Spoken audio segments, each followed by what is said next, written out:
健康科普，来看看百科名医吧。咳嗽是人体一种保护性呼吸道的反射，当呼吸道口腔、咽喉、气管、支气管受到刺激，如炎症、异物后，由神经末梢发出冲动传入延髓咳嗽中枢引起的一种生理反射，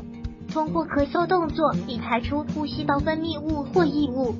如黏痰、细菌体、纤维，以保持呼吸道的清洁和通畅。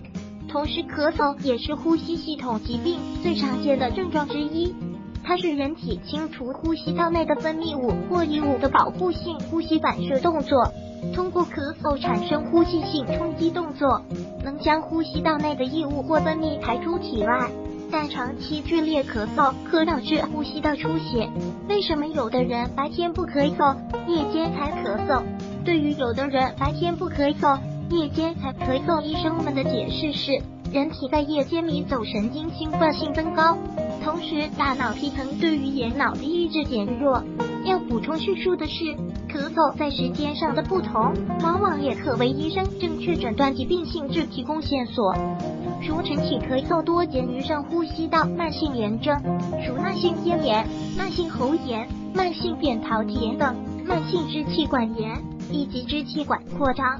这是由于睡眠时分泌物流入并驻留于支气管内，晨起后即可以阵阵剧可以将它排出。夜间咳嗽则多见于肺结核以及心力衰竭患者，有慢性气管炎、肺源性心脏病或其他心肺疾病的患者，出现阵发性夜间呼吸困难、咳嗽加重，有时在熟睡中突然惊醒、胸闷、气急，必须立即坐起。咳嗽频繁，咳泡沫量痰，15分钟至1小时左右逐渐好转，重者常不能平卧，一到晚上就咳嗽不止。可分以下几种情况：刚上床半小时内就开始咳嗽，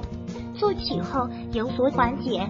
这种咳嗽多由鼻涕倒流刺激咽喉引起，可能由上呼吸道感染导致，如过敏性或非过敏性鼻炎及急性、慢性鼻窦炎。除及时就医外，还可用冰糖、梨、白萝卜捣水喝缓解。2. 入睡1到2小时后突然剧烈急咳，伴随胸闷、胀气、口干口苦、声音沙哑、心灼热感等症状时，很可能是胃食管反流所致的咳嗽。3. 凌晨4、5点时咳嗽，若长期如此，